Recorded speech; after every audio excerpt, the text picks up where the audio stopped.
everybody, and welcome back to Killer Concepts, the place where we talk about all things true crime. My name's Peyton. So today we're talking about the murders of Abigail Williams and Libby German.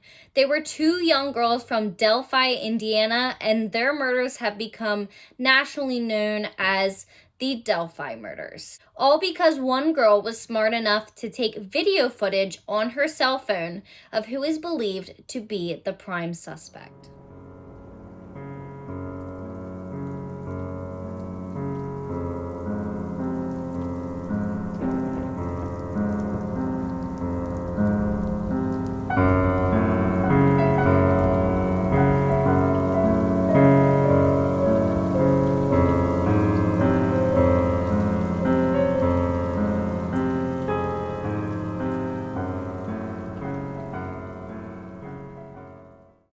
Before we get started, make sure to hit that red subscribe button down below and turn on your post notifications so that you do not miss a thing.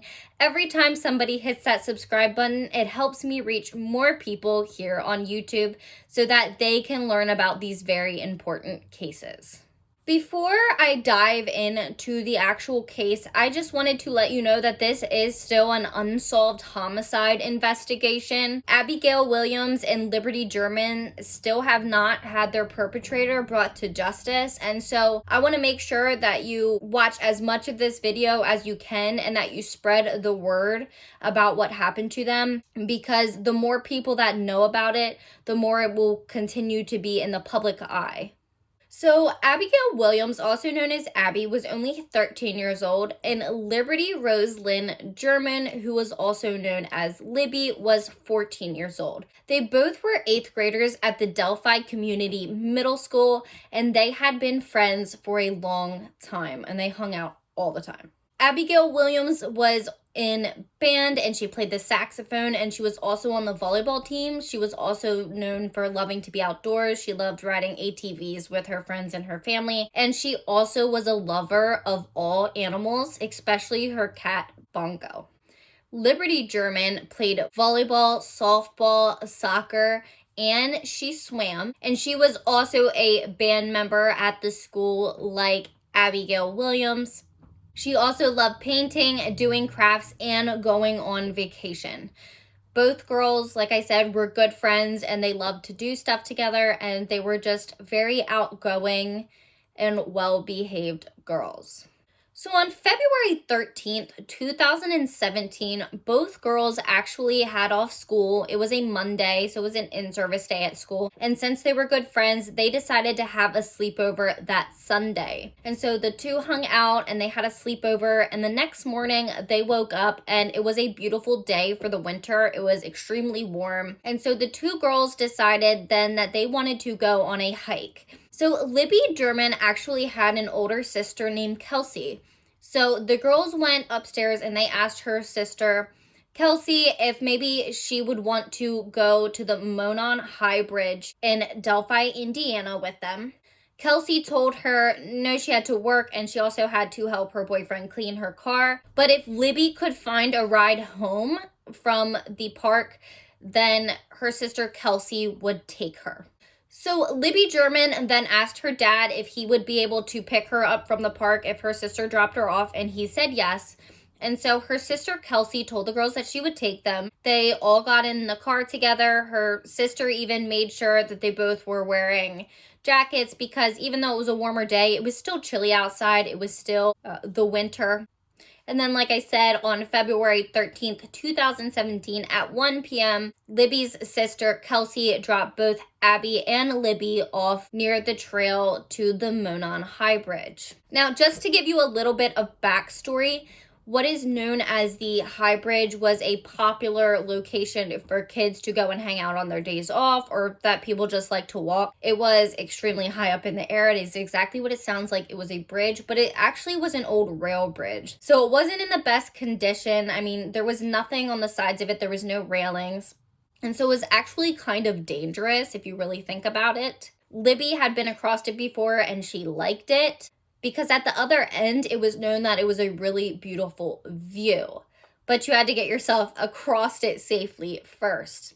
Friends have said before that they didn't know if Abby had been across it or not, but she would have been the one to be more scared of the situation and the heights that were required to do it. But that was their journey that day. They wanted to go to the Monon High Bridge and they wanted to cross it. So a few hours go by and Libby German's father shows up to pick up both Abby and Libby at the park, and they never came to the car. He tried calling Libby, she wasn't answering, so then he called his mother, who was actually her legal guardian, and she could not get a hold of Libby, so then his sister started calling, and she could not get a hold of Libby, and so they had contacted Libby's sister, Kelsey, and Kelsey called their mom, who did not live with them, and she even tried to call, and she was just not answering her phone.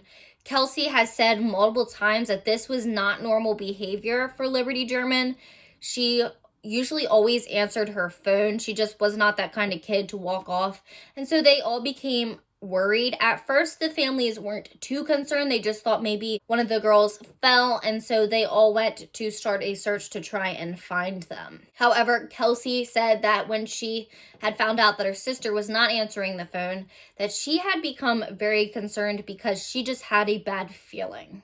So when the families then involved the police department to help with the search, many volunteers showed up. It did not take much time at all. Delphi, Indiana is a very small town, and so everybody knows each other. It's just one of those places. And so everybody came to help look for the two young girls. It had become dark that night, and nobody could still find them. They were nowhere to be found.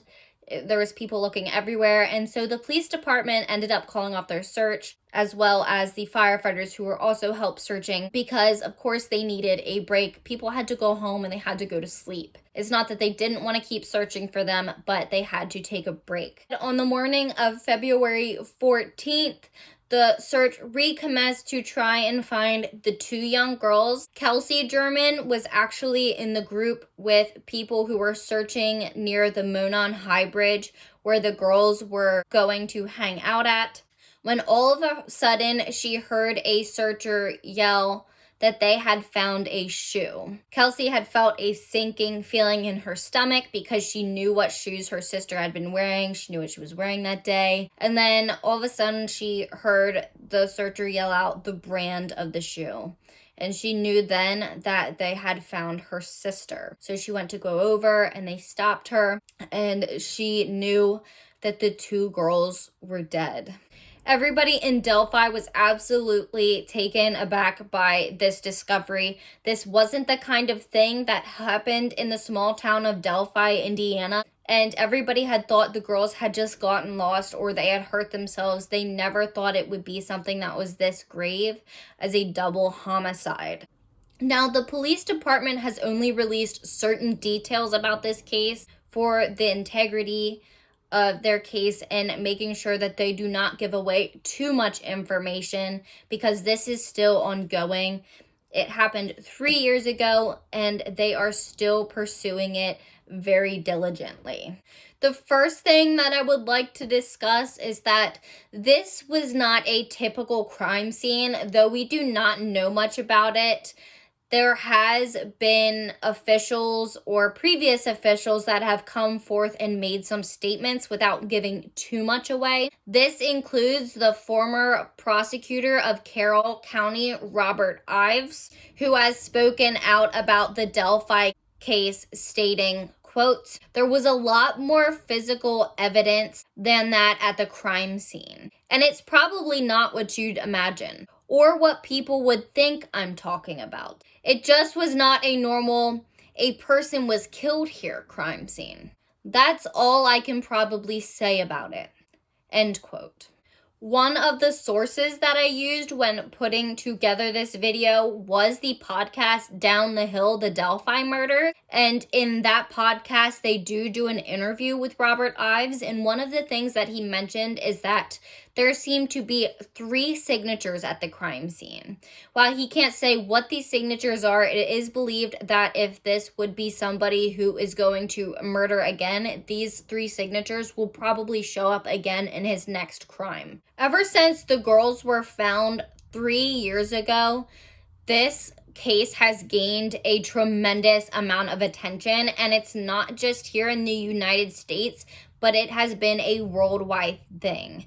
This is mainly because not only is Delphi, Indiana very small, it's not known for stuff like that to happen there, but the main piece, which we are going to talk about shortly, is that one of the girls actually had taken a video of who is believed to be the perpetrator with her cell phone, which helps the investigators tremendously. So since their murder 3 years ago, the police department has released a couple different things that are supposed to help identify the perpetrator in this case. 2 of these things would be sketches, and the other would be a picture, a video, and an audio clip.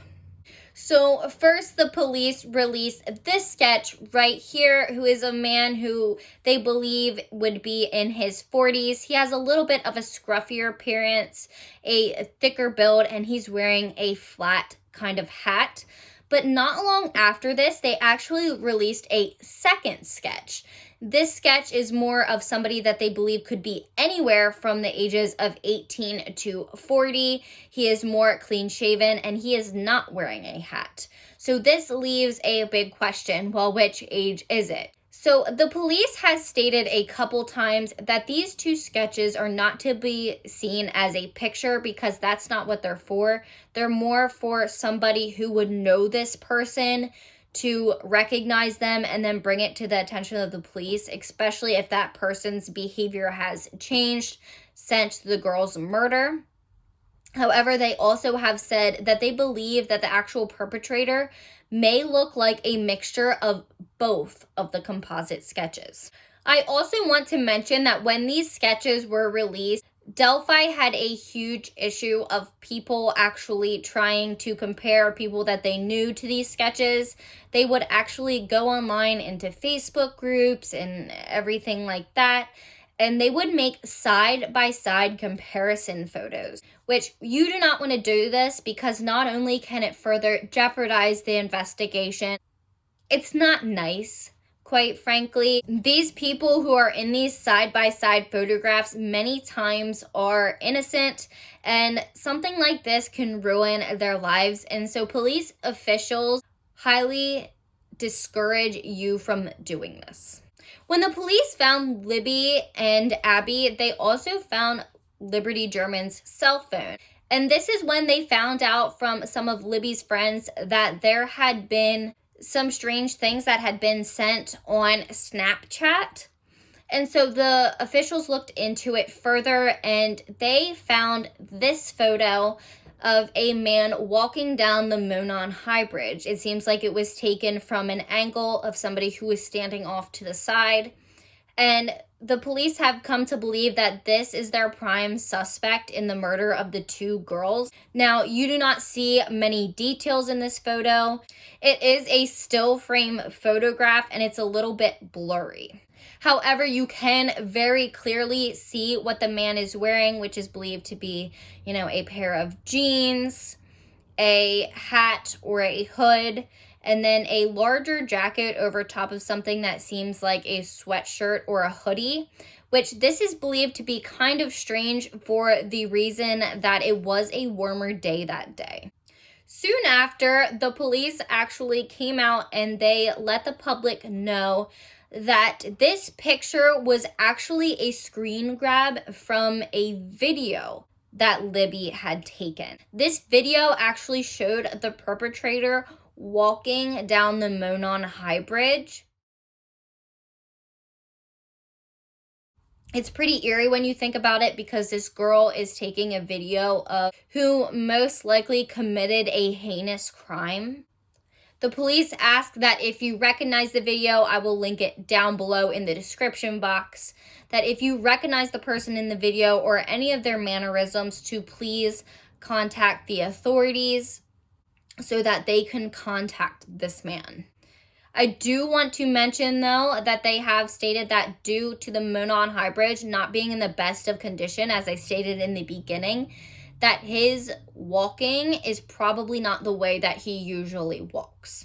The last pieces of evidence that the police then released to the public is 2 audio clips. First, they released an audio clip where you can hear a man saying, "down the hill." Soon after that, the police also released another word, which then made the phrase, "guys, down the hill." I'm going to play that audio clip for you, so please listen very carefully. Guys,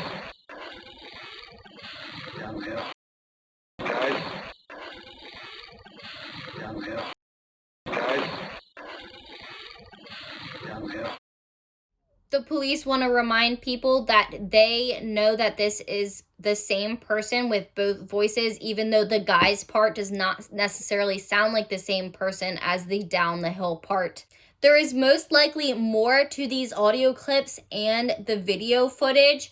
However, the police cannot release this as it could compromise the rest of their investigation. They do believe that this man is somebody who either works in Delphi or lives there, and that he is a member of the community. They even believe that while they have given many press conferences and briefings, especially the one that was held that allowed the public to be there, that he was actually probably in the room at that time. One of the reasons the police believe that this man is from the area is because the Monon High Bridge is not necessarily a place that most people are gonna go unless they know the area. And they are most likely not gonna walk that bridge for the first time when they are going to commit a crime, because it's not something that you can really walk over that fast. You have to take your time. Like I said, it's kind of dangerous. Although many people do believe it could be premeditated for the reason that somebody who was from that community would most likely know that young kids were hanging out at the High Bridge, because they do that all the time, especially on school days off.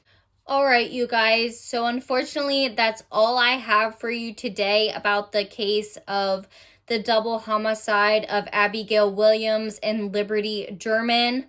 I really pray for both of their families. I can't imagine losing one of my loved ones that way. I am really hoping to see the perpetrator being brought to justice as soon as possible, because these families need some peace. This is not something that should ever happen to 2 young girls.